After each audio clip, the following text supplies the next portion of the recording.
দামি যত জিনিস সব কিছু আল্লাহ পাক পর্দার মধ্যে রেখেছেন। পৃথিবীতে যত দামি জিনিস আছে এর মধ্যে সবচেয়ে দামি হলো আমার মায়েরা।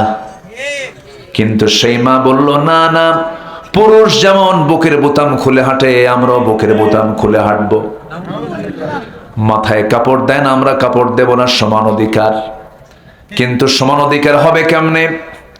পুরুষকে আল্লাহ রাব্বুল আলামিন যে শারীরিক সক্ষমতা দান করেছেন, তাদের চামড়া যে যা ভেবে বানায়াছেন, পুরুষের চামড়া আর মেয়েদের চামড়া একরকম না ভিন্ন রকম? বলেন একরকম না ভিন্ন রকম? পুরুষের চামড়াটা হলো শক্ত চামড়া, তা দিয়ে তারা বাইরে কাজ করতে পারবে, হার্ড ওয়ার্ক তারা করতে পারবে। এই কাজ মেয়েরা করতে পারবে না। আল্লাহ পাক ফাংশনে পৃথক করে দিয়েছেন। মেয়েদের ম্যাক্সিমাম ফাংশনটা হলো ইন্টারনাল, তারা ভিতরে কাজ করবে। ভিতরে তাদের বহু ডিপার্টমেন্ট আছে। সন্তান ধারণ করার ক্ষমতা আল্লাহ রাব্বুল আলামিন পুরুষকে দিয়েছেন না নারীকে দিয়েছেন? তো সমান হবে কেমনে? মেয়েদেরকে আল্লাহ রাব্বুল আলামিন কোমল নরম করে পুরুষের চাইতে একটু দুর্বল করে, শক্তিশালী বেশি সমান না করে একটু দুর্বল করে বানিয়েছেন। কারণ সমান হলে তো মারামারি লাগলে কেউ কম না। কি আসতে কন কেন? পুরুষ যদি বেশি শক্তিশালী না হয়, মহিলা যদি বেশি শক্তিশালী হয়, তাহলে কি নেতা যদি দুর্বল হয় তাহলে কর্মী মানবে তারে? আসতে কয় স্বামী স্ত্রী নামাজে দাঁড়াইছে, ইমামকে আসতে কি ইমামকে আর রিজালু কাওয়ামুনা আলান নিসা, পুরুষ নারীকে চালাবে না নারী পুরুষকে চালাবে? আসতে কয় বলেন বলেন, পুরুষ নারীকে চালাবে। এটা কি মোল্লার কথা না আল্লাহর কথা? আল্লাহর কথা। চালাতে হবে তো একজনকে। এর মানে কি মহিলা চলতেছে বলে মহিলার দাম নাই? অবশ্যই দাম আছে। একজন তো নেতা হতেই হবে। আল্লাহ তাআলা মেয়েদের ব্রেনের সেল দিয়েছেন 39টা, পুরুষের ব্রেনের সেল দিয়েছেন হলো 49টা। কম হলো কয়টা? দোষ কার? আল্লাহ। আল্লাহর দোষ। ফয়সালা কার? আল্লাহ করে দিয়েছেন।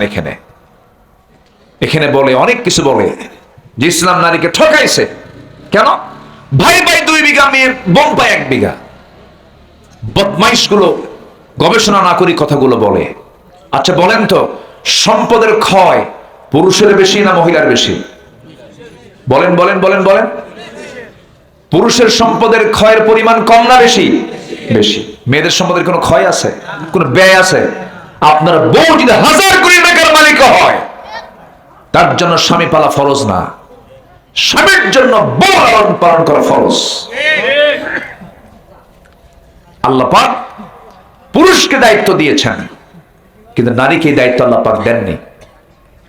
এরপরও বলে ইসলাম ঠকাইছে। জোরে কর নাউযুবিল্লাহ।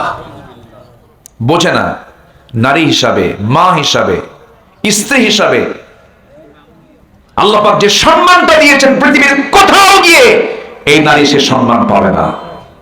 জোরে বলুন সুবহানাল্লাহ। সেই যুগে নারীর কোনো দাম ছিল না। আমি আমার মেয়েগুলোকে বললাম, মা দেখো এই জায়গায় মেয়েদেরকে নিয়ে জীবন্ত পুঁতে মারতো। আমি দেখি আমার 3 নাম্বার মেয়েটার চোখে পানি। কাব্য এরকম করে বাপরা মারে?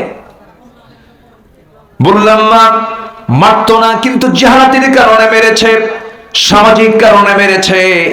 আমার নবীজি একদিন মসজিদে নববীর মধ্যে বসা, আমার নবীজি বসে আছেন, এমন সময় একজন সাহাবী কাদা কাদা কণ্ঠে নবীর সামনে গিয়ে বলছেন, হুজুর আমার মনে হয় সব গুনাহ মাফ হবে, একটা গুনাহ মাফ হবে না। ডুকরে ডুকরে কাঁদতেছেন। বললেন তুমি কাঁদো কেন সাহাবী, কি হয়েছে? হুজুর নিজের হাতে নিজের কন্যা সন্তানকে জীবন্ত পুঁতে হত্যা করেছি। আমার রাসূল বলছেন, সাহাবী কেমন করে মানলা একটু বলো তো দেখি। আমার রাসূল মাঝে মাঝে শুনতেন কথা, সামনে বসায় নিলেন। যে কোনো মানুষ যদি খুব কষ্টে থাকে, সেই সময় তাকে কথা বলতে দিলে তার দুঃখ কষ্ট একটু দূর হয়। দূর হয় কিনা বলেন? খুব কষ্ট নিয়ে আছে, একটু বলো তো, একটু খুলে বলো। বললেই তার যে একটা মানে বিশাল টেনশন, সেখান থেকে সে একটু চাপ মুক্ত হয়ে যায়। রাসূল বলেন বলো তো, সামনে বসায় দিলেন। ওই সাহাবী আবেগ আপ্লুত হয়ে বলেন, হুজুর সব গুনাহ মাফ হলো, মনে হয় এই গুনাহটা মাফ হবে না। কি করেছে বলো, কেমন করে হত্যা করেছে বলো তো। এবার বলছেন, ইয়া রাসূলুল্লাহি সন্তান স্ত্রী গর্ভে আসলো, সন্তান স্ত্রী গর্ভে আসার সঙ্গে সঙ্গে 6 মাস হলো। বউটাকে বাপের বাড়ি পাঠায়া দিলাম, শ্বশুর বাড়ি পাঠায়া দিলাম। আমি তাকে ওয়ার্নিং দিলাম, ছেলে হলে নিয়ে আসবা, মেয়ে হলে বড়ই দরকার নেই, জীবন্ত পুঁতে হত্যা করবে। আমি এমন চূড়ান্ত কথা বলে দিলাম, সন্তানটা মেয়ে হয়েছে আমাকে না বলে অন্যের বাড়িতে সে সন্তানকে জীবিত রেখে তাকে ধীরে ধীরে তিলে তিলে বড় করেছে। আমাকে বলেছে সন্তান মৃত হয়েছে। 6 বছর যখন পূর্ণ হয়ে গেল, হঠাৎ করে আমার চোখের সামনে সন্তানটা একদিন হাতে পড়ে গেছে। আমার মতো হাত, আমার মতো চোখ, আমার মতো কপাল, আমার মতো নাক পা সবকিছু মিলে যাচ্ছে, আমার মতো কালার। চট করে ধরলাম, ধরে স্ত্রীর সামনে হাজির করে বললাম, স্ত্রী বলো তো সত্যি করে এই সন্তানটা কার? স্ত্রী থরথর করে কাঁপতে কাঁপতে বডি ল্যাঙ্গুয়েজ দিয়ে বোঝায় দিল, স্বামী আমার, কেমন করে আপনাকে না বলি, এই সন্তান আমাদের ওরস থেকে এসেছে, না বলে বড় করেছি, মায়া দয়া কাজ করেছে হুজুর। আমি এতটাই খেপে গেলাম কিন্তু বুঝতে দিলাম না, ঠান্ডা মাথার খুনি বনে গেলাম। মেয়েটাকে কোলের মধ্যে আদর করলাম, মেয়েটা দারুণ খুশি, হারে আমার আব্বা আমাকে কি সুন্দর করে ভালোবাসতেছেন, কোনোদিন আদর সে পায় নাই। সকালবেলা হয়ে গেল, স্ত্রীকে বললাম, স্ত্রী সুন্দর করে সাজুগুজু করে দাও, আজকে ওকে ওর নানার বাড়িতে নিয়ে যাব। আমার সন্তান আমার গালে চুমা খায়, কপালে চুমা খায়, আদর করে আমাকে, আব্বা তুমি আমাকে এত ভালোবাসো, আমার আম্মা তোমাকে পরিচয় করে দেয় নাই, চলো আজকে নানির বাড়ি নিয়ে যাব। এই কথা বলেই সন্তানটা কি কোলে করে নিয়ে হুজুর আমি রওনা করলাম। রওনা করতে নিয়ে আমি সামনে একটা জঙ্গল যখন পেলাম, জঙ্গলের দিকে রওনা করলাম। মেয়েটার মুখ ছোট হয়ে গেল, মা আব্বা জঙ্গলের দিকে যাও কেন, এদিকে তো নানির বাড়ি না। কিচ্ছু বললাম না। জঙ্গল পার হলাম, ঠিক দুপুরবেলা, প্রচন্ড গরম, শরীর থেকে ঘাম ঝরতেছে হুজুর। প্রচন্ড গরমের মধ্যে কোদাল হাতে নিয়ে গর্ত খনন শুরু করে দিলাম। গর্ত খনন যখন শুরু করলাম, মেয়েটা বারবার বলছে, বাবা নানির বাড়ি যাবা কখন? গর্ত খনন কেন করছো, কি উদ্দেশ্য তোমার? বাবা কিচ্ছু বললাম না। গর্ত খনন যখন করছিলাম, আমার শরীর থেকে ঘামগুলো ঝরে, আর আমার মেয়েটা গামছা দিয়ে সেই ঘামগুলো মুছে মুছে দেয়। আমার দাড়ির ভিতরে সিটকেসে মাটিগুলো পড়ে, আমার ছোট্ট মেয়েটা হাতটার দুটো হাত দিয়ে খিলাল করে করে আমার সেই দাড়ির ময়লাগুলো, মাটিগুলো সাফ করে দেয়, আর বলে, বাবা নানির বাড়ি যাবা কখন? কিচ্ছু বললাম না। গর্ত খনন শেষ হয়ে গেছে, অভিনয় করে মেয়েটার দিকে আমি মুস্কান হাসি মেরে বললাম, মা দেখো তো গর্ত খননটা কেমন হয়েছে। আমার মেয়েটা সরল মনে গর্তের কাছাকাছি চলে গেল। কাছাকাছি গিয়ে যখন উকি মেরে যখন পিছন দিক থেকে দেখতে শুরু করেছে, উকি মেরে যখন দেখা শুরু করেছে, আমি পিছন দিকে চলে আসলাম, সজোরে চক্ষু বন্ধ করে একটা জোরে ধাক্কা মারলাম। গর্তের মধ্যে পড়ে গেছে, উপর হয়ে পড়ে গেল। চট করে চিত হয়ে দুটো হাত এক জায়গায় করে বলছে, বাবা বুঝতে পেরেছি, আমার মার কথা আজকে ঠিক হয়েছে, তুমি আজকে আমাকে মেরে ফেলবা। এটাই যদি তোমার উদ্দেশ্য হয়ে থাকে বাবা, আজকে আমি তোমার কাছে শুধু একটা জিনিস চাবো বাবা, বিনিময়ে কোনোদিন তোমার সামনে আমার চেহারা দেখাবো না। একটাবার তোমার কাছে প্রাণ ভিক্ষা চাই, আমাকে বাঁচায় দাও বাবা। আমি একটাবার বাঁচতে চাই, তোমার হাত থেকে বাঁচতে চাই বাবা। আমার দিল চুল পরিমাণ কোন নরম হলো না, শিরকিয়াতের কারণে, জিহালাতের কারণে। বড় জোরের একটা পাথর নিয়ে আসলাম, বুক বরাবর বেড়ে দিলাম, ফিনকি দিয়ে রক্ত বের হয়ে গেল। আব্বা আব্বা বলে চিৎকার করে ডাকে, আমার দিল গলল না। মাটি চাপা দিয়া, বালু চাপা দিয়া জনমের মতো দুনিয়া থেকে বিদায় করে দিলাম হুজুর। যতদিন ইসলাম কবুল করি নাই ততদিন আমার এটা মনে হয় নাই, এমন বড় পাপ করেছে এই কথা কখনো মনে হয় নাই। কিন্তু যেই দিন আপনার হাতে আমি বায়াত গ্রহণ করেছি, সেই দিন থেকে আজ পর্যন্ত কোন রাত আমার ঘুম হয় না হুজুর। ঘুমাতে গেলে মনে হয় আমার মেয়েটা ডাকতেছে আমাকে, আমার ঘুম হয় না, আমার মনে হয় গুনাহ মাফ হবে না। আমার রাসূল সাহাবীকে বুকের মধ্যে জড়িয়ে রেখে তাকে প্রশান্ত করে ঠান্ডা মনে তাকে সুন্দর করে জড়িয়ে ধরে রাসূলকে দেখে বলছেন, সাহাবী রে, আল্লাহর রহমত অনেক বড়, আল্লাহ তোমার এই গুনাহটাও তোমার জীবন থেকে দিন গ্রহণের বিনিময়ে সাফ করে দিয়েছে। জোরে কোন সুবহানাল্লাহ, আরো জোরে বলেন সুবহানাল্লাহ। বিআইয়ি যামবিন কুতিলাত মুসাওয়াদা ওয়া হুয়া কাযিম। সন্তান মেয়ে সন্তান হলে পরে তাদের চেহারা কালো হয়ে যেত। সেই যুগে রাসূল নারীদেরকে এত সম্মান, এত মর্যাদা প্রতিষ্ঠা করলেন। অর্থাৎ এখান থেকে বোঝা যায় নারীদের সম্মান মর্যাদা সুরক্ষিত থাকবে ইসলামের বাইরে না ইসলামের ভিতরে? বলেন বলেন বলেন বলেন। ইসলামের ভিতরে। ইসলাম মানতে হবে। আমার মা ইসলাম যারা মানবে, ইসলামকে যারা প্রতিষ্ঠা করবে, তাদের পক্ষে থাকবেন, তাদের জন্য কথা বলবেন, তাদের জন্য কাজ করবেন। আপনার জান্নাত আপনাকে নিতে হবে, আপনাকে জান্নাতে যেতে হবে। যেমন করে হোক জান্নাত যে বান্দা মাহরুম হয়ে যাবে, তার চেয়ে বড় বড় কপাল কে হতে পারে? দুনিয়াতে সবার যায়, দুনিয়া রাজারও যায়, ফকিরও যায়, দুনিয়া গরিবের যায়, ফকিরের যায়, সবার যায়, ধনীর যায়। কিন্তু আমার বন্ধু, দুনিয়া তো পার হবে, কিন্তু সামনের যে জিন্দেগি আসতেছে সেই দিন শুরু হবে কিন্তু শেষ হবে না। সেই দিন আমরা সবাই জান্নাত পেতে চাই না জাহান্নাম পেতে চাই? জান্নাত না জাহান্নাম? জান্নাত পেতে চাই। জান্নাত যদি পেতে চাই, জান্নাতের লাইনে উঠতে হবে। আপনার টিকিট যদি মহাস্থানগড় থেকে যদি আপনি টিকিট কেটে যদি আপনি ঢাকা যেতে চান, ঢাকার টিকিট কাটতে হবে। যদি টিকিটটাকে কাটেন যদি পঞ্চগড়, আপনি কি ঢাকা পাবেন নাকি? পাবেন না। আমাকে টিকিটটা কনফার্ম করতে হবে, আমাকে লাইন কনফার্ম করতে হবে। সেই লাইনটার নাম অন্য কিছু নয়, যেটা হরদম আমরা নামাজের মধ্যে সবসময় আল্লাহর কাছে চাই। সবাই বলুন, ইহদিনাস সিরাতাল মুস্তাকিম সিরাতাল্লাযীনা আন'আমতা আলাইহিম গায়রিল মাগদুবি আলাইহিম ওয়ালাদ-দাল্লিন। এরপরে একটু জোরে বলেন, একটু জোরে বলেন, আর একটু জোরে বলেন। জান্নাতের রাস্তা কয়টা বলেন? জান্নাতের রাস্তা কয়টা বলেন? বাঁকা পথ না সোজা পথ? সিরাতুল মুস্তাকিম। এই সিরাতুল মুস্তাকিমের উপরে টিকে থাকতে হবে, ইসলামকে নিয়ে থাকতে হবে। যার নামাজ ইসলামের উপরে কিন্তু রাজনীতি ইসলামের বাইরে, সে মুনাফিক, সে মুসলমান হতে পারে না। নামাজ পড়ি কি দিয়া? ইসলাম দিয়া। নামাজ পড়ি কি দিয়া? আমার রাজনীতি করতে হবে কি দিয়া? ইসলাম দিয়ে। কষ্ট পাচ্ছেন মনে হয়? খুঁজে লাইন তো চেঞ্জ করলেন আবার দেখি। আমাদের তো ওয়াজ করতে দেয়নি 16 বছর, সারি নাই, ওয়াজ করছে, জেলও খাটছে। এই যে সেলিম ভাই কই আছে তো না? একসঙ্গে ছিলাম তো, জেল পার্টনার আমার, একসঙ্গে ছিলাম।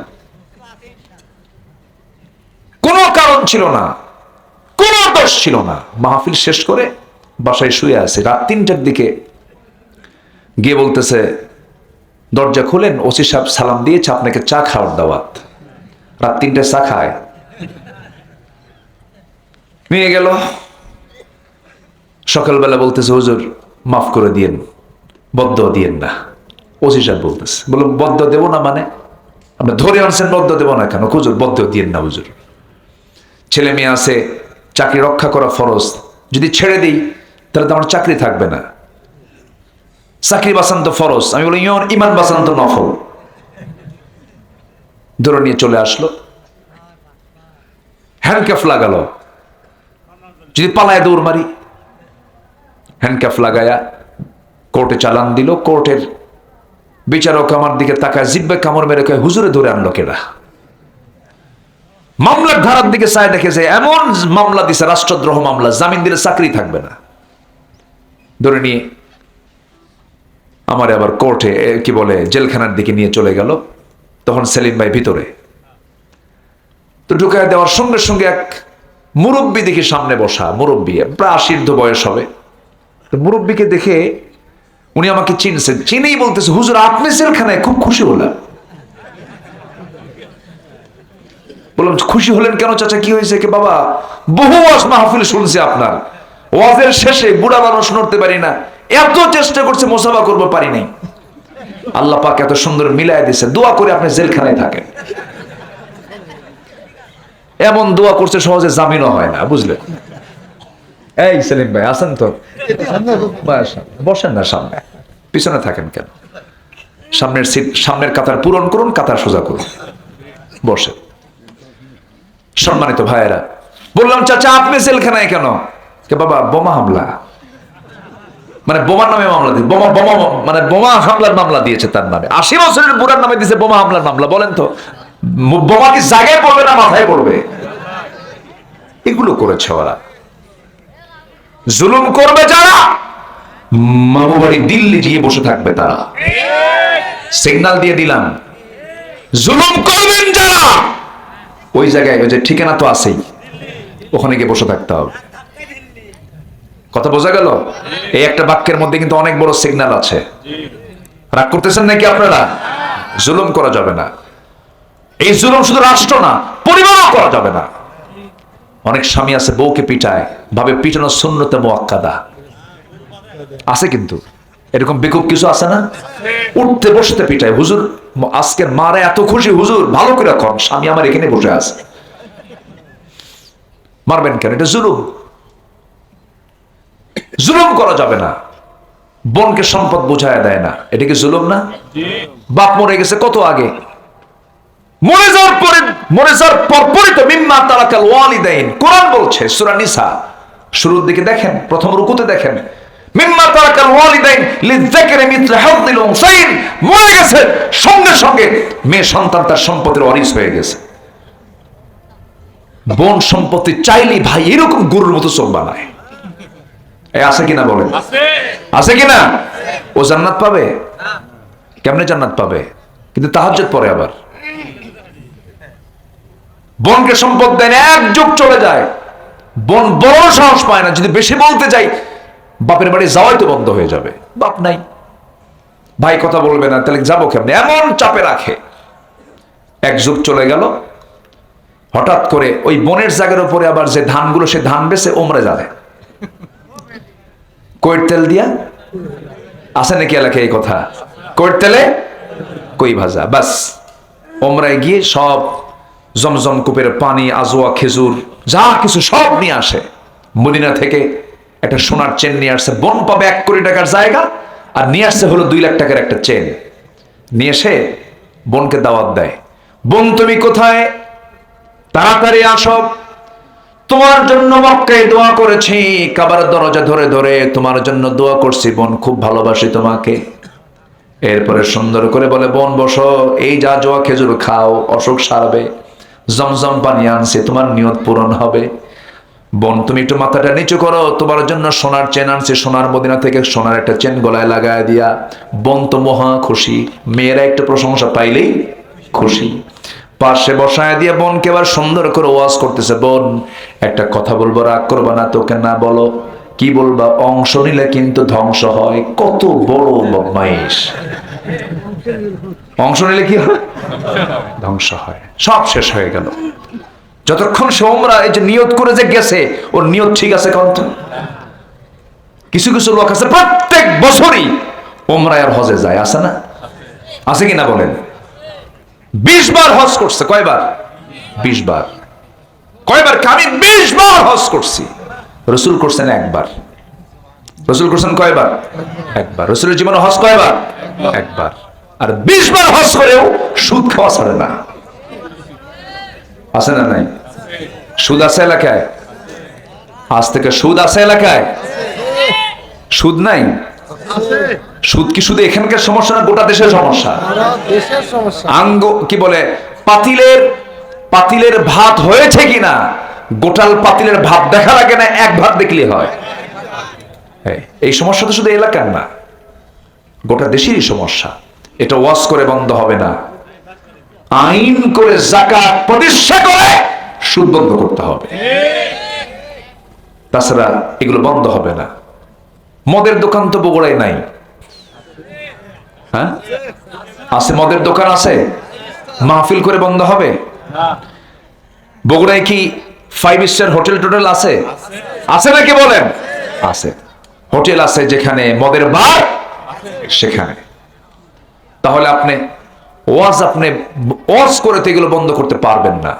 বিগত 54 বছর যারা ক্ষমতায় ছিলেন, তারা অন্তত কোনো কিছু পাস না করলেও বরকতের মদের আইন, সুদের আইন, জেনারেল লাইসেন্স 54 বছরে পাস হয়েছে। যেরকম নাউজুবিল্লাহ, আর যেরকম নাউজুবিল্লাহ। এখন বলেন, যারা এগুলো পাস করেছে 54 বছর, তারা কি কখনো ভাবতে পারেন তারা কখনো নামাজের আইন পাস করবে? তাদের দ্বারা কি নামাজের আইন পাস করা সম্ভব? নামাজের আইন পাস করবে ইসলামী দল না অন ইসলামী দল? বলেন, অন ইসলামী দল না ইসলামী দল? মনে হয় খুবই রাগ করতেছেন আপনারা। হুজুর আপনার লাইন তো ভিন্ন করে, লাইন ভিন্ন না, লাইন এটাই সঠিক। আমাদেরকে কথা বলতে দিবেন না কেন? আমাদেরকে মানুষ ভাবে কি জানেন, হুজুররা আকাশ নিয়ে কথা বলবে আর কবর নিয়ে কথা বলবে, দুনিয়া আমরা মদের দোকান দেব, হুজুরের দোয়া করে দিয়ে চলে আসবে।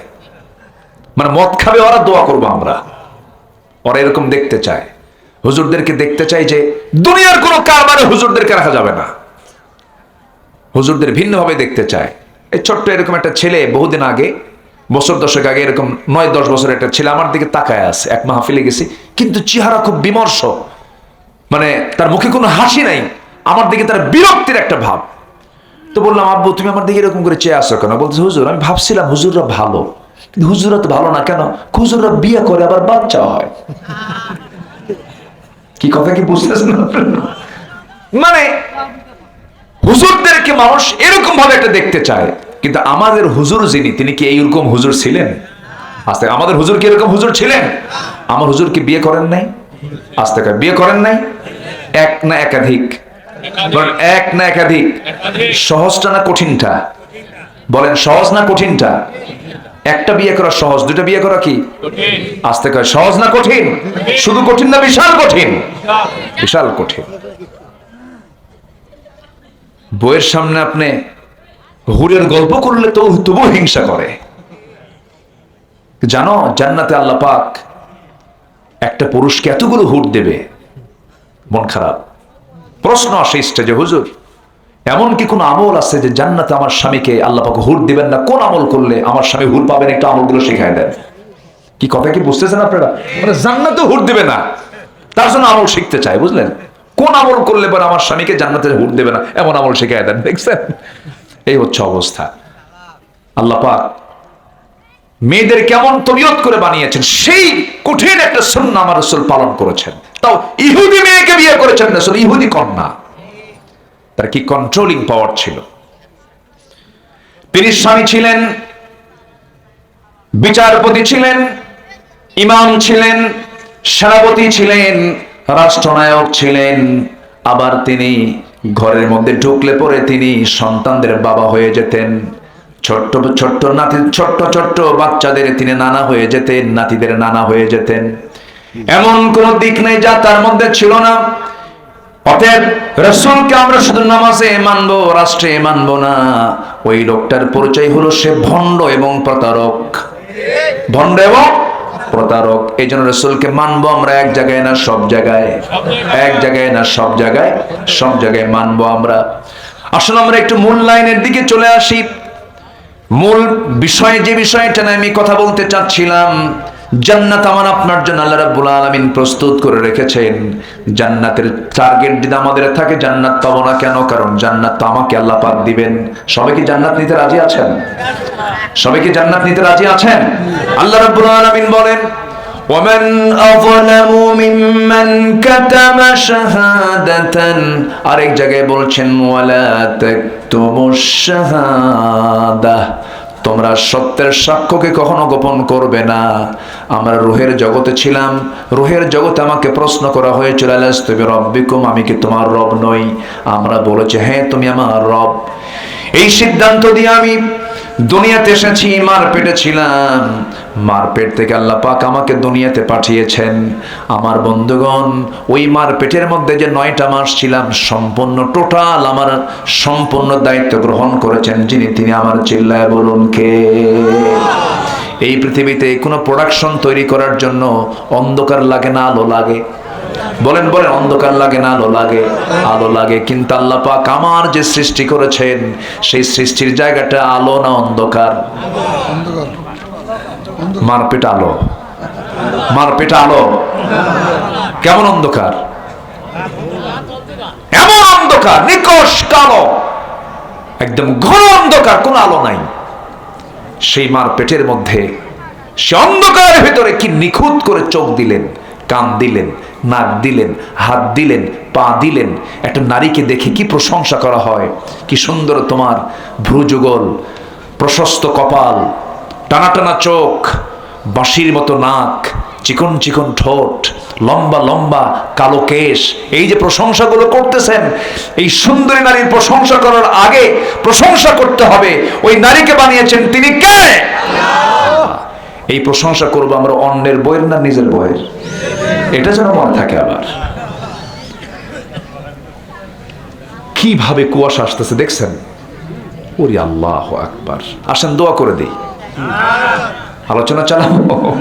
দেখছেন সেলিমের কি অবস্থা? এটা বুঝলাম না। ওরে বাপ, ঘড়িও দেখতেছেন আপনি? মাশাআল্লাহ, এই তো এরকম শ্রোতাই তো দরকার। বলি আলহামদুলিল্লাহ। তাহলে মার পেটের ভিতরে, অন্ধকারের ভিতরে সব সেটআপ কে দিয়েছেন? আসতে বলবেন না, কে দিয়েছেন? ওখানে কি পেশাব পায়খানা ছিল? বলেন, পেশাব পায়খানা ছিল? সব ম্যানেজমেন্ট কে করেছেন? অনেক বেকুব কয় হুজুররা ওয়াজ করে জান্নাতে কোনো পেশাব পায়খানা নেই। এটা কি সম্ভব? বেকুব, তোর মার পেটে কেমনে থাকলি তুই? আল্লাহু আকবার বলেন। মার পেটে আমাদের পেশাব পায়খানার কোনো প্রয়োজন হয়নি। কি সুন্দর করে আল্লাহ রাব্বুল আলামিন শুধু বানায়া দিলেন না, সেটআপ দিয়ে দিয়েছেন। এই যে চোখ দিয়ে আমরা দেখি, এই চোখটা কি শুকনো জায়গায় না ভিজা জায়গায়? বলেন বলেন বলেন। চোখের চতুর্পাশে পানি আছে না নাই? পানির মধ্যে চুবায় রেখেছেন। চোখের পেছনে আল্লাহ রাব্বুল আলামিন মেশিন সেট করে দিয়েছেন। সর্বক্ষণ সেখান থেকে লবণ পানি উৎপন্ন হয়। লবণ পানি দিয়ে চোখটাকে ভিজিয়ে রেখেছেন যেন ধুলাবালিতে যেন অ্যাটাক না হয়, চোখটা যেন হ্যাং না মারে, চোখের যেন কোনো সমস্যা না হয়। হাজারো শীত প্রধান দেশ হোক না কেন, ওই যে -15 -20 এত সেখানে শীত, ওই তীব্র শীতের মধ্যে বান্দা যখন বাইরে বের হয়, চোখের পানি কখনো জমাট বাঁধে না। চোখের পানি যদি জমাট বাঁধতো, চোখ মারতো হ্যাং, এইদিকে ঘুরতো না ওইদিকে ঘুরতো না। কি ঠিক না? চোখের পানি আল্লাহ রাব্বুল আলামিন এমন সুন্দর করে, কি সুন্দর করে অয়েন্টমেন্ট বানায় দিয়েছেন, চোখ যেদিকে নাই সেদিকে চলে যায়। চোখের চতুর্পাশে এই চোখের পলকের নিচে এমন ধরনের স্কিন দিয়েছেন, সেই স্কিন যেন ঘষা ঘষা খেয়ে খেয়ে যেন নষ্ট না হয়। আল্লাহ পাক সুন্দর করে চোখের টিস্যুকে এমন সূক্ষ্ম করে বানিয়ে দিয়েছেন, প্রত্যেকটা মিনিটে বান্দার চোখের পলক পরে 15 থেকে 20 বার। এই চোখের পলক যিনি ফালান তিনি আমার চিল্লায় বলুন কে? আবার ওই চোখ দেয়া যখন নারীর দিকে তাকায় একটা চোখ টিপে মারে, সেটা মারে কে? ওটা আল্লাহ মারে না, শয়তান মারে। মানে ও মারে না, ওটা শয়তানের দোষ দিলে। তাহলে আল্লাহ রাব্বুল আলামিন চোখের পলক ফালায়া দিচ্ছেন মিনিটে 10 থেকে 15 বার না 20 বার পর্যন্ত চোখের পলক ফালায়া দিলেন। আবার এই চোখের মধ্যে লবণ করে চোখের পানি সেট করে দিলেন, স্থায়ী অয়েন্টমেন্ট করে দিলেন। রাত 1টার পরে 10টার পরে আপনি যখন ঘুমিয়ে পড়েন, চোখের পানি পড়া কিন্তু বন্ধ হয় না, চোখের পানি পড়তেই থাকে। কিন্তু এটা চোখ বন্ধের কারণে সকালবেলা চোখের 2 কোণায় কি হয়ে যায়? ম্যাচিউড হয়ে যায়, ঘন ঘন হয়ে যায়। এটাকে এলাকায় কি বলে? হ্যাঁ, চোখের ওই যে ময়লা 2 দিকে সাদা থাকে, কি কয়? হ্যাঁ না, এই ছেলে কয় কি কি কয়? কি কোন কোন ও যেটা দেখলি খেলে কয় সাফ করো সাফ করো, কি কয়? কেঞ্জুল। আচ্ছা, আমার এলাকায় বলে কেতর। কি কয়? কেতর। এই সিরাজগঞ্জের ভাষা এটা। আমার যদিও হোম ডিস্ট্রিক্ট বগুড়া জেলায়, কিন্তু আমার ভাষার সাথে আবার সিরাজগঞ্জের কিছু মিল আছে। আমার কিন্তু জন্মস্থান বগুড়া জেলায়। আপনাদের দোয়া আল্লাহ তাআলা, গোটা দেশে যাই, পৃথিবীর বিভিন্ন দেশে যাওয়া হয়, দোয়া করবেন আমার জন্য, দোয়া করবেন না ইনশাআল্লাহ। আমি ছোট্ট মানুষ, আমার এলেম কালাম তেমন কিছু নাই, মানুষ ডাকে আমি যাই, কিছু কথা বলি। তো তাও আমার বাপের কথা কই না, আমি কোরআনের কথা কই, ঠিক আছে না? জি। সবাই তো বাপের, কেউ বাপ নিয়ে ব্যস্ত, কেউ স্বামী নিয়ে ব্যস্ত, কেউ বাপ নিয়া, কেউ স্বামী নিয়া। মানে মনে করে কারো বাপের দেশ, কারো স্বামীর দেশ, মাঝখান দিয়ে তো আমরাই শেষ হয়ে গেলাম। কি ঠিক আছে কিনা? আমরা কাউকে নিয়ে ব্যস্ত হব না, আমরা আল্লাহ এবং রাসূলকে নিয়ে ব্যস্ত থাকবো, ঠিক কিনা বলেন? কারণ বাপও কাজে আসবে না, বউ কাজে আসবে না। ইয়াউমা ইয়াফিরুল মারউ মিন আখিহি ওয়া উম্মিহি ওয়া আবিহি ওয়া সাহিবাতিহি ওয়া বানি।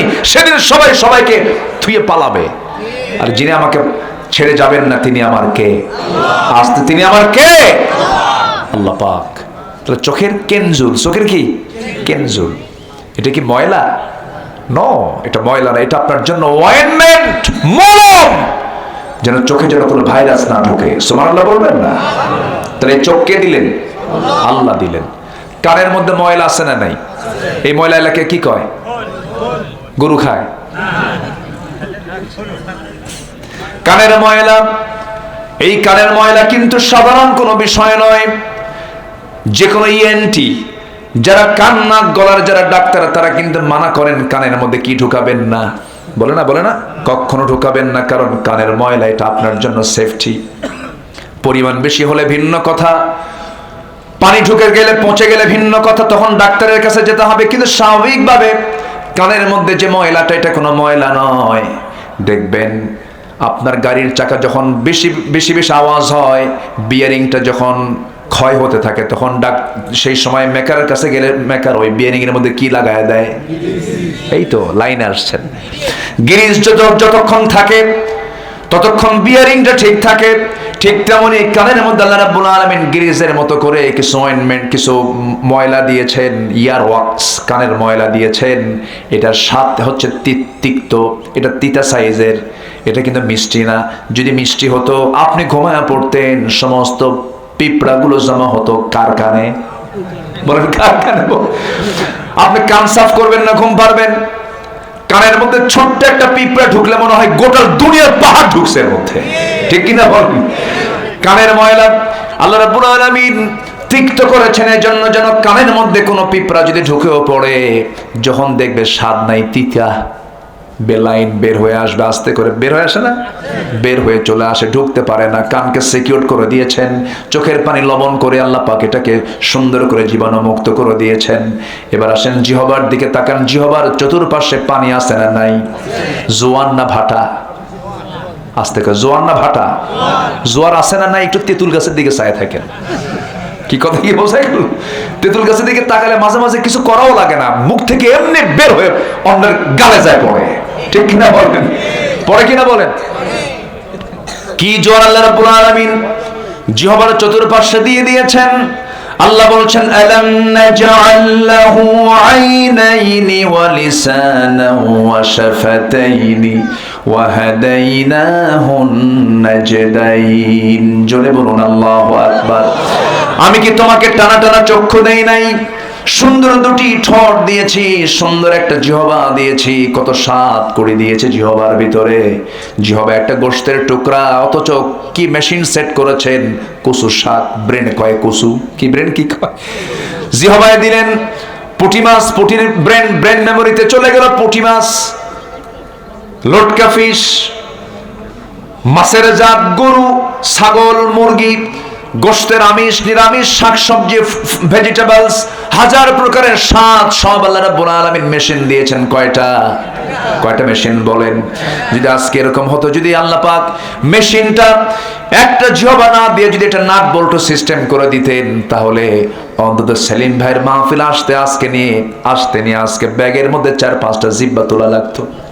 নাট বল্টু সিস্টেম। সেলিম ভাই বলবে, ভাই এই যে দই খান, এই জিহ্বা লাগান, আবার খোলো, আবার গরু খাবেন, এই জিহ্বা লাগান। কি সমস্যা? অসুবিধা বলেন, বিশাল অসুবিধা। আল্লাহ রাব্বুল আলামিন কি সুন্দর ম্যানেজমেন্ট করে দিয়েছেন। এই যে আমি কথা বলছি, আমার জিহ্বার চতুর্পাশে পানিগুলো সরবরাহ করে দিচ্ছেন যিনি আমার, তিনি আমার কে? আমাকে চালান কে?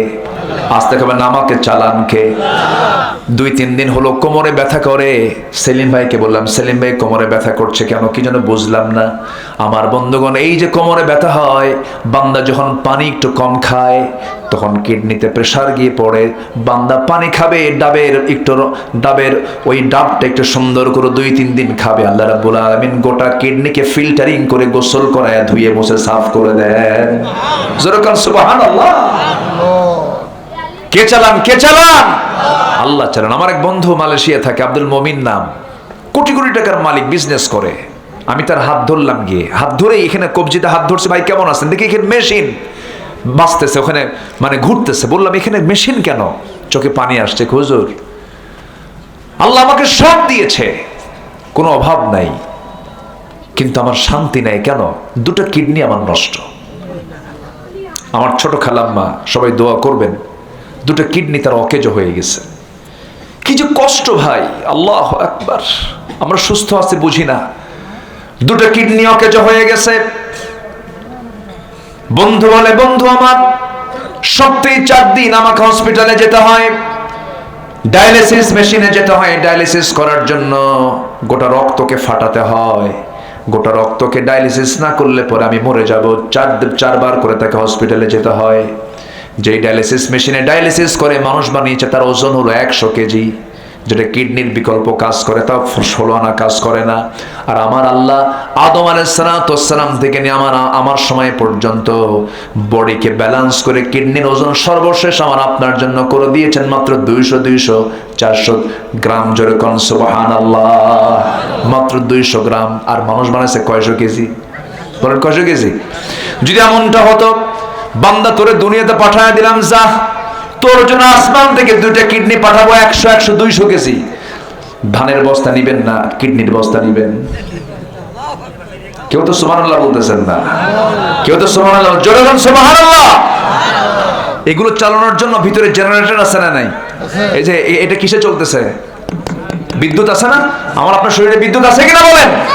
আচ্ছা, মাথা থেকে পা পর্যন্ত আল্লাহ রাব্বুল আলামিন বিদ্যুৎ দিয়েছেন, ভাল্ব দিয়েছেন, জেনারেটর দিয়েছেন, সব কিছু প্রস্তুত করে বলছেন, বান্দারে সব দিয়ে দিলাম, আমার হুকুমগুলো মানবি, আমাকে অস্বীকার করবি না, সত্যকে গোপন করবি না, আমার মুখ থেকে বের হবে বলুন লা ইলাহা ইল্লাল্লাহু মুহাম্মাদুর রাসূলুল্লাহ। এটা কালিমা তাইয়্যিবা। আলাম তারা কাইফা দারাবাল্লাহু মাসালান কালিমাতান তাইয়্যিবাতান কাশাজারাতিন তাইয়্যিবা أصلها ثابت وفرعها في السماء। জোরে বলুন আল্লাহু আকবার। কালিমা তাইয়্যিবা কি? কালিমা তাইয়্যিবা হলো একটা মজবুত বৃক্ষের মতো, যার গোড়া অনেক সুদূর গভীরে এবং ডালপালাগুলো খুব প্রশস্ত বিস্তৃত। এই গাছ বলতে আল্লাহ পাক খেজুর গাছকে বুঝিয়েছেন, কালিমার উদাহরণ দিয়ে তিনি বলেছেন খেজুর গাছ। এই জায়গায় যত মানুষ বসে আছেন জীবনে বহু ঝড়ঝাপটা শুনেছেন, দেখেছেন, কিন্তু কোনোদিন কি কেউ দেখেছেন আপনার আশেপাশের খেজুর গাছ উপড়ে গেছে? দেখছেন? কেউ দেখছেন? খেজুর গাছ কিন্তু উপরে যায় না। খেজুর গাছ এক পায়ে দাঁড়িয়ে থাকে। ঠিক ইমানের চরিত্রকে আল্লাহ রাব্বুল আলামিন ফুটিয়ে তোলার জন্য কালিমা তাইয়্যিবাকে একটা মজবুত বৃক্ষের সঙ্গে তুলনা করেছেন। ও ইমানদারেরা, যারা কালেমা পড়েছো, বহু ঝড় ঝাপটা আসবে, কিন্তু তোমাকে অবশ্যই কালিমা নিয়ে এক পায়ে তোমাকে দাঁড়িয়ে থাকতে হবে, ইমান নিয়া। শয়তানের ওয়াসওয়াসা এদিক সেদিক যাওয়া যাবে না। জোরে কোন সুবহানাল্লাহ।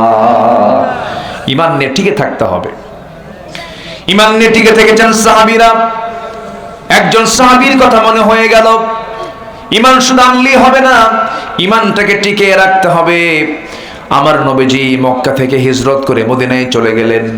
মদিনায় যাওয়ার পরে আমার নবীজি চতুর্দিকে কালিমার দাওয়াত দেওয়া শুরু করলেন। আমার নবীর কানে বহু ইহুদিদের ষড়যন্ত্র চলে আসলো। বহু ষড়যন্ত্রের জাল ছিন্ন করে আমার নবীজি দাওয়াতি মিশন নিয়ে দেশে দেশে বিভিন্ন জায়গায় তিনি দাওয়াতি কাজ করলেন, চিঠি পাঠাতে লাগলেন। আমার নবীজির মদিনা থেকে প্রায় 250 মাইল দূরে একটা জায়গায় তিনি দাওয়াতি কাজ করার জন্য লোক পাঠায়া দিলেন। সেই দাওয়াতি কাজে সাড়া দিয়ে এক টকবকে যুবক কালিমা গ্রহণ করে ফেললেন। আমার নবীজির দাওয়াতে তিনি কালিমা পড়েছেন। সেই যুবকটার নাম হচ্ছে আব্দুল্লাহ। কি নাম বলেন? আব্দুল্লাহ।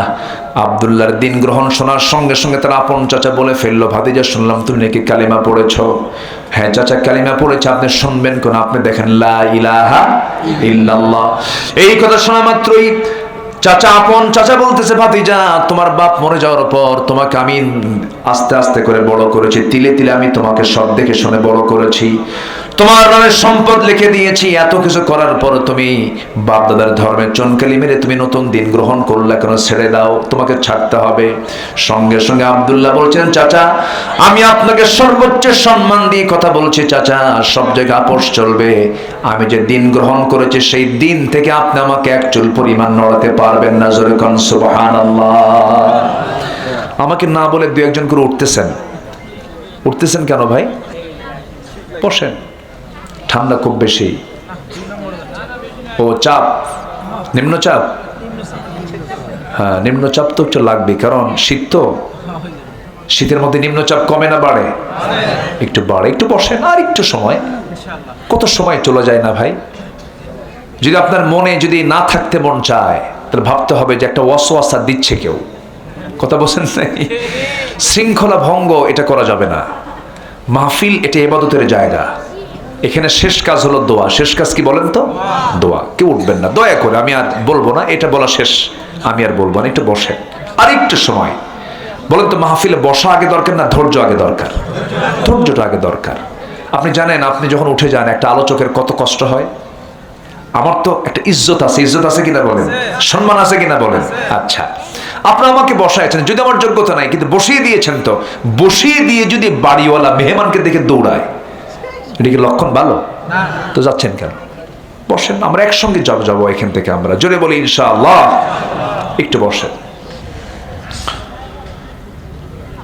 এই সাহাবী বললেন, চাচা আপনি আমাকে কি বলতে চাচ্ছেন? তোর সব কিছু আমি নিয়ে নেবো, এখন সব নিয়ে নেব, লোক ডাকবো, একটা সব সম্পদ আমি কেড়ে নেব। মুস্কি হাসিতে বলছে, চাচা আপনি আমাকে এখনো বোঝেন নাই, আমি যে দিন গ্রহণ করেছি, আল্লাহ যদি আমাকে গোটা দুনিয়ার মালিক বানায় দেয়, গোটা দুনিয়ার সম্পদ আপনার হাতে তুলে দেবো, কিন্তু আমি ইসলাম ছাড়বো না। চাচা তো খেপে গিয়ে থাপ্পড় মেরে জমিনে ফেলে দিয়ে, জামা টেনে ছেড়ে ফেলে দিয়ে, রক্তাক্ত করে পরনের লুঙ্গি পর্যন্ত খুলে নিয়ে তাকে ঘর থেকে বের করে দিল। আব্দুল্লাহ উলঙ্গ হয়ে যাবেন কোথায়? মার দরজায় গিয়ে নক করে বলছেন, মা দরজাটা খুলো। দরজা খোলার সঙ্গে সঙ্গে বলছে, মা আমার দিকে তাকায়ও না, আমার চাচা আমাকে মেরে মেরে শেষ পর্যন্ত লুঙ্গিটা পর্যন্ত খুলে নিয়েছে। মা দেখো তো ঘরের মধ্যে কোনো কিছু আছে নাকি। খুঁজে একটা চাদর পাওয়া গেল, কোনো মতো তার সতরটা ঢাকা হলো, গায়ে কোনো কাপড় চোপড় নাই। এবার বলছে, মা প্রচন্ড শীতকাল, সেই সময় বলছে, মা আমি তোমাকে ভালোবাসি, তবে নবীর চাইতে বেশি আমি তোমাকে ভালোবাসি না। সুবহানাল্লাহ বলবেন না? মা আমি তোমাকে ভালোবাসি কিন্তু নবীর চাইতে বেশি ভালোবাসি না। এমনকি মা আমি আমার জীবনের চাইতে আমি আমার রাসূলকে বেশি ভালোবাসি। আমি চলে যাচ্ছি মদিনার দিকে, মা দোয়া করো আমার জন্য। শীতের ভিতরে রওনা দিয়েছেন, পায়ে হেঁটে হেঁটে রওনা দিয়ে দিয়ে মদিনা পর্যন্ত চলে গেলেন। প্রচন্ড শীতকাল সেই সময়। নবীজির দরজায় গিয়ে নক করলেন, দরজা খোলা মাত্র রাসূল তার এমন অবস্থা দেখে ভিতরে ঢুকে গিয়ে আমার নবীজির ব্যবহৃত সুন্দর দুটো জুব্বা হাতে করে এনে বলছেন, আব্দুল্লাহ জুব্বাটা তাড়াতাড়ি পরো, ঠান্ডা লেগে যাবে। এরপরে বিস্তারিত শোনার পরে রাসূল বলছেন, আব্দুল্লাহ চিন্তা করো কেন, তোমার চাচা তোমাকে উলঙ্গ করে বস্ত্রহীন করে ঘর থেকে বের করে দিয়েছে, আর তোমার রাসূল তোমাকে তার নিজের গায়ের জুব্বা দান করে দিয়েছে। কি চিন্তা করো তুমি? কোনো চিন্তা নাই তোমার? তুমি কিছু চাও নাকি? হুজুর আমি আপনার কাছে দুনিয়ার কোনো কিছু চাই না, আমি চাই হলো মহান রব্বুল আলামিন যেন আমাকে শহীদের মর্যাদা দিয়ে দেন। এই কথা শোনার সঙ্গে সঙ্গেই আমার নবীজি হাত উঁচু করে বলছে, আল্লাহ আমার আব্দুল্লাহর জান মাল তুমি কাফের বেঈমানদের জন্য হারাম করে দাও। সাহাবীর মন খারাপ হয়ে গেল, হুজুর আপনি কেন এমন দোয়া করলেন কেন? কাফের বেঈমানরা যদি আমাকে নাই মারে আমি শহীদ হব কেমনে? আমার নবীজি বলছেন, আব্দুল্লাহ তুমি এমন চিন্তা কেন করছো? ইম্মা তাআলা ফিরাশিহি, তোমার মধ্যে যদি শহীদের চেতনা লালন হয়ে থাকে, মরণ যদি বিছানায় হয়, আল্লাহ রাব্বুল আলামিন শহীদের দরজা দিয়ে দিবে। যাও কোরআন পড়ো। আমার নবীজি বহুদিন পর মদিনার মসজিদ থেকে বের হলেন, যুদ্ধ অভিযানে বের হলেন। এবার বলছে, আব্দুল্লাহ আসো নাকি? হুজুর আমি আছি। লাব্বাইক ইয়া রাসূলুল্লাহ, চলো যুদ্ধে যাই। খুব খুশি সাহাবী।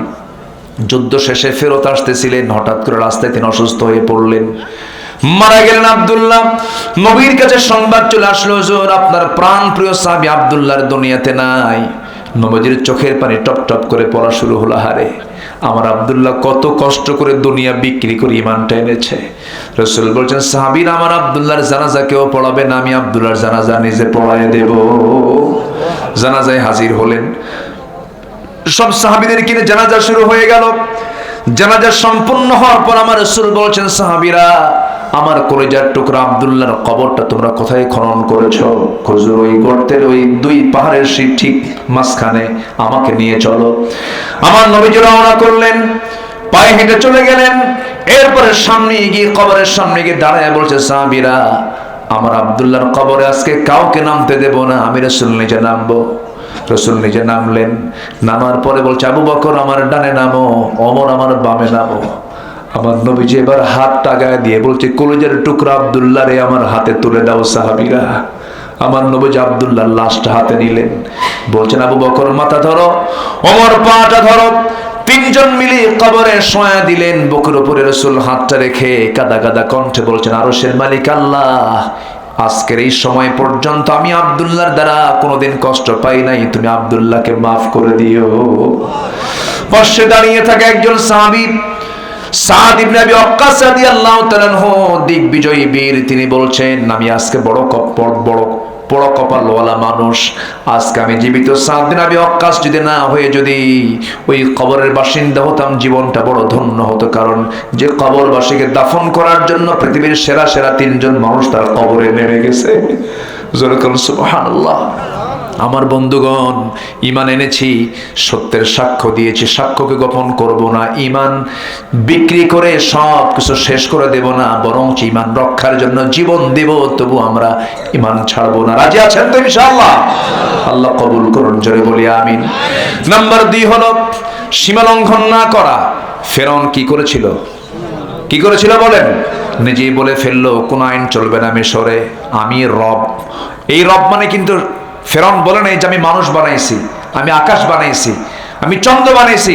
ফেরাউন বলেছিল আমি রব মানে হচ্ছে আমার মিশরে আমার আইন ছাড়া কারো আইন চলবে না। এরকম ফেরাউন আমার দেশে আছে না? নাই। আচ্ছা, শুধু নামটা ফেরাউন না, কিন্তু কাম কি? ফেরাউন। যারা আল্লাহর আইন ছাড়াও নিজের আইন চালাতে চায় তারা আরেক ফেরাউন। সব দেখে শেষ করেছি। কেউ 25 বছর, কেউ 16 বছর, কেউ 9 বছর, কেয়ারটেকার গভর্নমেন্টের কয়েক বছর, সব দেখা শেষ। আগামীর বাংলাদেশ হচ্ছে কোরআনের বাংলাদেশ। রাজি আছেন কারা কারা? হাত উঁচু করে দেখান মুসলমান।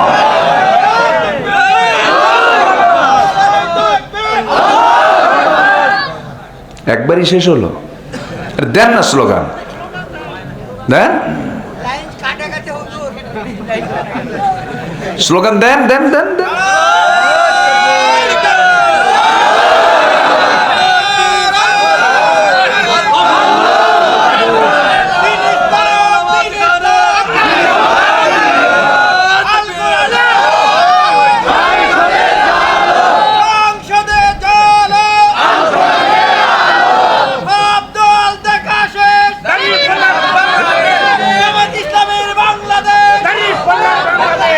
আল্লাহ কবুল করেন, জোরে বলে আমিন। আমার নেতা তোমার নেতা, সব সমস্যার সমাধান। মনে থাকবে? মনে থাকবে তো? আল্লাহ কবুল করুন, জোরে বলে আমিন। আরো জোরে আমিন। যারা আল্লাহর আইন চায় না তারা সীমা লঙ্ঘনকারী, ঠিক কিনা বলেন? ওয়ালা তা'তাদু ইন্নাল্লাহা লা ইউহিব্বুল মু'তাদিন। নাম্বার 3, বিচার কার্যে প্রবৃত্তির অনুসরণ না করা। গ্রামের কিছু মাতব্বর আছে এত দুষ্ট, টাকা যে দেয় তার দিকে রায় দেয়,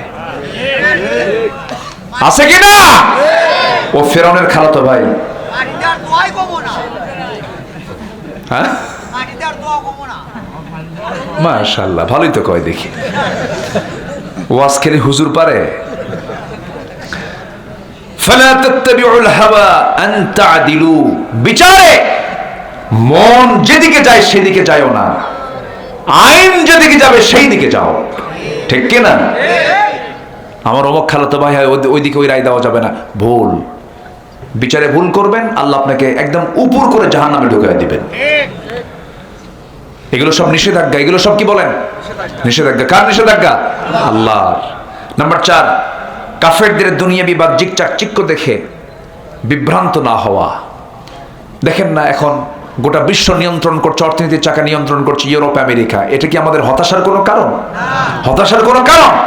লা ইয়াগুররান্নাকা তাকাল্লুবাল্লাযীনা কাফারু ফিল বিলাদ। এগুলো নিষেধাজ্ঞা, আল্লাহ পাক মানা করছেন। এরপরে নাম্বার 5 হচ্ছে পরস্পরের সম্পত্তি অন্যায়ভাবে গ্রাস না করা। 5 আগস্ট আসছে বলে আপনি অন্যের বাড়িতে আপনি হামলা কইরা আগুন লাগায় দিয়ে যা পাবেন তা নিয়ে আসবেন, ইসলাম কখনো এটা মানতে দেয় না। অন্যায় অন্যায় কি? অন্যায় অন্যায়, এটা বলে রাখলাম। অনেক কিছু করেছেন অনেকে, আকাম কুকাম করেছেন অনেক। ইসলামের সাথে ন্যূনতম কোনো সম্পর্ক নাই এই সমস্ত অপকর্মের, ঠিক কিনা? আমার নবীজিকে ঘাট ধাক্কা দিয়ে বের করে দিয়েছিল, পরিকল্পনা নিয়েছিল। মক্কা থেকে মদিনায় রাসূল চলে আসছেন 10 বছর পর। মক্কা বিজয়ের দিন রাসূল কেমন কিছু করেছেন? বরঞ্চ তিনি একে একে নেমে এক বুড়ি মহিলা ভয় পালাচ্ছে মক্কা ছেড়ে, আমার নবীজিকে চিনে না। রাসূল পিছনে গিয়ে বলছেন, মা দৌড়ান কেন? কে বাবা মুহাম্মদ আসছে। কারে কয়? কারে কয়? রাসূল কি বল, কেন কি হয়েছে? কি বাবা আজকে শেষ করে দিবে, ওরে আমরা বের করে দিছিলাম, আজকে একদম মক্কা শেষ, বিজয় হয়ে গেছে। রাসূল বললেন, তাই? বুড়িমা টোপলাটা দিবেন আমারে? আপনার তো মাথায় নিতে কষ্ট হচ্ছে। কি ঠিক আছে নাও। কোথায় যাবেন আপনি? কমক জায়গায় চলেন। যাচ্ছি। গন্তব্যে পৌঁছার পরে এবার বলছেন, মা এই যে পোটলাটা নেন, আমি এখন যাই। কি বাবা তোমার পরিচয় কি? কোথায় তোমার বাড়ি? কে যার ভয়ে আপনি এত দূর পর্যন্ত আসছেন, আমি হলাম সেই আব্দুল্লাহর পুত্র মুহাম্মদ সাল্লাল্লাহু আলাইহি ওয়াসাল্লাম। কি বুঝলেন? আমার রাসূল সবাইকে মাফ করে দিয়েছেন, শুধু 17 জনকে মাফ করেননি। কয়জনকে? হ্যাঁ, এটাও মাথায় রাখতে হবে। কিন্তু যাদেরকে মাফ করার যোগ্য না তারা সব পালাতে, তাদেরকে পালাতে সহযোগিতা করা হয়েছে, ঠিক কিনা? যেগুলো চিহ্নিত অপরাধীগুলো একটাও নাই। তার মধ্যে একটা হলো ওই যে খেলা হবে না, কি কইছে এখানে, বদমাইশ গুলো। এখনো ফ্যাসিস্টদের দোসর আছে না নাই? এখনো আছে। সাবধান থাকতে হবে, আমার সতর্ক থাকবো। জোরে বলে ইনশাআল্লাহ, আর জোরে বলে ইনশাআল্লাহ। অন্যায় করে কারো সম্পদ কোনো গ্রাস করা যাবে না। শত্রু হলেও আজ থেকে, শত্রু হলেও। পুকুরের নামে আপনি পুকুরের মাছ খাবেন কেন? দখল করবেন কেন? আপনি আপনার সম্পত্তি দখল করবেন, জান্নাত হারাম হয়ে যাবে আপনার জন্য। কি আপনি বসে আছেন পিছনে, কিন্তু খেয়াল করি নাই। মনে হয় খুব রাগ করতেছেন আপনারা। আচ্ছা, নাম্বার 6 হলো আল্লাহর নাম ছাড়া জবাই করা প্রাণী খাওয়া যাবে না। আল্লাহর নাম ছাড়া কি খাওয়া যাবে? এটা কে মানা করেছেন? কে মানা করে দিয়েছেন? আল্লাহ মানা করেছেন। শুয়োরের মাংস হারাম করেছেন। আচ্ছা, হারাম খাবার বেশি না হালাল খাবার বেশি? বলেন বলেন বলেন। হালাল সীমাহীন, কত খাবেন আপনি, মেলা খাবার। হারাম 2-1টা, হারাম তো বেশি না তো। আল্লাহ কইছে আঙ্গুর খা, তাজা আঙ্গুর খা, আঙ্গুর পচায় খায়। আল্লাহ কইছে আপেল খা, আপেল পচায় খায়। ইটের ভাটার ইট দিয়ে মাথায় মারলে বাঁচবেন, কিন্তু ইটের ভাটা ইট হওয়ার আগে যে কাদাটা করা হয়, কাদা খোসায় খোসায় যে কাদা, সে কাদা যদি মারা হয় মরবেন? মরবেন না। কাদা অবস্থায় মারলে মরে না, আর এটাকে পাকালে কি হয়? মরে যায়। তো আল্লাহ পাক বলছেন রস খাও, কিন্তু রসকে পচায়ও না, কারণ মদ খেলে তাল না মাতাল, মাতাল হয়ে যায়। এটা খাওয়া যাবে না। আল্লাহ পাক যেটা হারাম করেছেন সেই কাজে আমরা যাব না। জোরে বলি ইনশাআল্লাহ। এখন ছেলে পেলে, যুবকরা, তোমরা দেশের পরিবর্তন এনেছো, তোমাদের কাছে আমরা চিরকৃতজ্ঞ। কিন্তু চারিত্রিক সৌন্দর্য নিয়ে আসতে হবে। মাথার চুল থেকে শুরু করে পা পর্যন্ত সব পোশাক আশাক, চুল টুল সব ঠিক রাখতে হবে। নামাজ কালাম পড়ো, স্মার্টফোন থেকে একটু দূরে থাকার চেষ্টা করো। স্মার্টফোন যদি তোমাকে চালায়, তোমার স্মার্টফোন ব্যবহার করা জায়েজ নাই। আর তুমি যদি চালাতে পারো, আমি মোবাইলকে চালাবো, চালাও। তোমাকে মোবাইল চালায়, তোমার ব্যবহার করা জায়েজ নাই, ব্যবহার করো না, তোমাকে শেষ করে দেবে। ফ্রি ফায়ার, তারপরে কি পাবজি, আর কি আছে, casino, TikTok, Twitter, Messenger, imo, Line, Viber, Instagram, Kurigram, বাদ দাও। কোনো গ্রাম ট্রাম থুইও না, বাদ দিয়ে লাইন খোঁজো। কয়টা? বলেন লাইন কয়টা আমাদের? কাকে ধরতে হবে? আল্লাহকে ধরতে হবে। সব বাদ। বিবাহ পূর্ব কোনো নোংরামি করতে যেও না, আকাম কুকাম করো না, মজা পাবা না। দাউদ যার হয়েছে, চুলকানে যার হয়েছে, যখন চুলকে খুব মজা লাগে, কিন্তু চুলকানে যখন বন্ধ হয় তখন কি হয়? জ্বলে। বিয়ার আগে যা করবা কোনো শান্তি নাই, শান্তি পাবা না, তোমার কিচ্ছু হবে না। যা চুরি ফিতে কিনবে সব লস প্রজেক্ট। ঠিক তো, কিন্তু মাথা তো ঠিক রাখো না। পার্কগুলো ভরে থাকে কেন? গোসার গাছের গোড়ায় গোড়ায়, জোড়ায় জোড়ায় কি সুন্দর গল্প করে, সারাদিন গল্প একটা, তুমি আমার আমি তোমার। এগুলো করা যাবে না, বাদ দিয়ে দাও। চরিত্র যদি সুন্দর থাকে, আগামীর দেশ তোমার হাতে চলে আসবে ইনশাআল্লাহ। আল্লাহ কবুল করুন, আল্লাহ কবুল করুন। বিয়ের প্রয়োজন হবে, বিয়ের স্ট্যান্ডার্ড এজ আমার রাসূল শিখিয়েছেন। তিনি বিয়ে করেছেন 25 বছরে। 25 বছরে বিয়ে শাদী করে ফেলবা, আব্বাকে বলবা ডাইরেক্ট গিয়ে আব্বা বিয়ে করাও। এই যে জোরে কইছে ঠিক তাড়াতাড়ি দরকার। হ্যাঁ, আরে সিনা রাখেন, ওর আব্বারে কয় দিন। কি ঠিক কিনা? যে যুবক বিয়ের জন্য পাগল সে চরিত্রবান, যে বিয়ের জন্য অস্থির সে চরিত্রবান। আর যে বিয়ের কথা কয় না ও বাইপাস মারে, ও দুষ্ট। ওটা এই কি আমার কথা পছন্দ হয় না? বিয়ে শাদী করে নিবা, অন্যের বউ না কিন্তু, খুঁজে টুজে পায় না, অন্যের বউ নিয়ে চলে আসে। বউ থাকা অবস্থায় বিয়ে হবে? এই বিয়ে হবে নাকি? বিয়ে হবে? বউ আছে মৌজুদ একজনের, সেখান থেকে বউ নিয়ে চলে আসছে, বিয়েই তো হবে না। এগুলো কাজ করা যাবে না। আল্লাহ তুমি সবাইকে বোঝার তৌফিক দিয়ে দাও, জোরে বলে আমিন। নাম্বার 7 হচ্ছে অভাবের ভয়ে সন্তানকে হত্যা করা যাবে না। আগে হত্যা করতে ওই স্টাইলে, এখন হত্যা করে কেমনে জানেন? পেটে বাচ্চা আসছে, খাওয়াবো কি, অ্যাবর্শন করে মেরে ফেলে। এটা বড় খুনি, ঠিক কিনা? এটা করা যাবে। লা তাকতুলু আওলাদাকুম খাশিয়াতা ইমলাক নাহনু নারযুকুহুম ওয়া ইয়্যাকুম ইন্না কাতলাহুম কানা খিতাআন কাবীরা। আল্লাহু আকবার বলেন। হত্যা করা যাবে না। মেয়ে সন্তান হলে পরে অ্যাবর্শন করে, মেয়ের সন্তান মেরে ফেলে। আগে মারতে হলো হওয়ার পরে, এখন মারে হওয়ার আগে। আরো আপডেট, আরো কি বলেন আপডেট। কত বড় বদমাইশ মানুষ, এত জঘন্য। আল্লাহ আল্লাহ আমাদেরকে বাঁচাও, জোরে বলি আমিন। কাউকে বিদ্রুপ না করা, কাউকে ছোট না করা। ধরেন আপনার সামনে একটা অটিস্টিক বাচ্চা বসে আছে, ধাক্কায় হে হে করে তাড়ায় দিলেন, আল্লাহ পাক এটা হারাম করেছেন। কাউকে কখনো ছোট চোখে দেখা যাবে না। সে পাগল হোক, অসুস্থ হোক, গরিব হোক, ছোট হোক, চেহারা অসুন্দর হোক, যা মনে, কিন্তু মানুষ সম্মান দিয়ে সমানভাবে আচরণ করতে বলেছেন কে? আল্লাহ তাআলা। লা ইয়াসখার কওমুন আসা মিন কওমিন আসা আন ইয়াকুনু খায়রাম মিনহুম। আল্লাহু আকবার। নাম্বার 9 হচ্ছে মুমিনদের মাঝে বিভক্তি সৃষ্টি না করা। নাম্বার 10 হচ্ছে আত্মপ্রশংসা না করা। ফালা তুযাক্কু আনফুসাকুম। কিছু কিছু লোক আছে ওর নিজের প্রশংসা ছাড়া কিছুই পায় না, এরকম বেকুব কিছু আছে না নাই? কিন্তু আল্লাহ বলছেন ফালা তুযাক্কু আনফুসাকুম হুয়া আ'লামু বিমান ইত্তাকা। আল্লাহু আকবার বলেন। নাম্বার 11 হলো মুশরিকদের অন্তর্ভুক্ত না হওয়া। নাম্বার 12 হচ্ছে আল্লাহকে ভুলে না যাওয়া। আল্লাহকে ভোলা যাবে?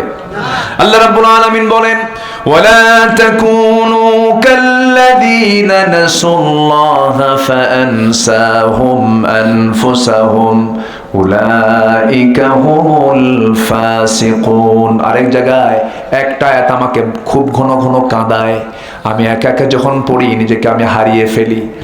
এত ভয়ঙ্কর আয়াত, ওয়ামান আ'রাদা আন যিকরি ফাইন্না লাহু মাঈশাতান দানকা ওয়া নাহশুরুহু ইয়াওমাল কিয়ামাতি আ'মা ক্বালা রাব্বি লিমা হাশারতানি আ'মা ওয়া ক্বাদ কুনতু বাসীরা قال كذلك أتتك آياتنا فنسيتها وكذلك اليوم تنسى। আল্লাহ বলছেন আমাকে যে ভুলে যাবে আমি তাকে ভুলে যাব। যে ব্যক্তি আমার কোরআন থেকে দূরে থাকবে, আমার জিকির থেকে দূরে থাকবে, আমি তাকে কিয়ামতের দিন তাকে আমি কানা করে তুলবো, অন্ধ করে তুলবো। বান্দা বলবে আল্লাহ আমি তো চক্ষুওয়ালা ছিলাম। আল্লাহ বলবেন আমি তোমাকে আয়াত দিয়েছিলাম, তুমি আমাকে দুনিয়াতে যেমন ভুলে গেছো, আজকে আমি তোমাকে তেমন করেই ভুলে গেলাম। বলেন তো নিরাপদ না মহাবিপদ?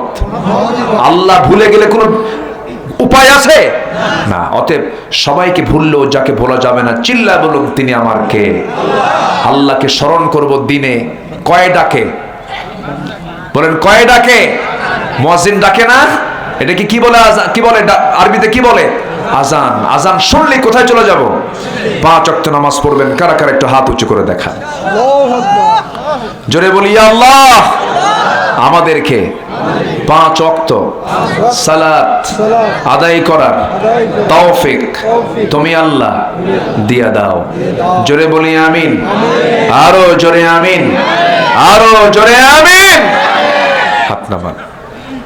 সম্মানিত ভাইয়েরা, আমি খুব শর্ট করে 12টা পয়েন্ট আমি কভার করার চেষ্টা করলাম। এখন আমি আপনাদেরকে একটু কষ্ট দেব, সেটা হচ্ছে কেউ উঠবেন না। চাঁদপাড়ার এই ইবতেদায়ী মাদ্রাসার বয়স অনেক, কিন্তু মাদ্রাসার যে ডেভেলপমেন্ট, মাদ্রাসার যে উন্নয়ন, সেক্ষেত্রে একটু হলেও বাধাগ্রস্ত হচ্ছে প্রতিষ্ঠানটা বারবার।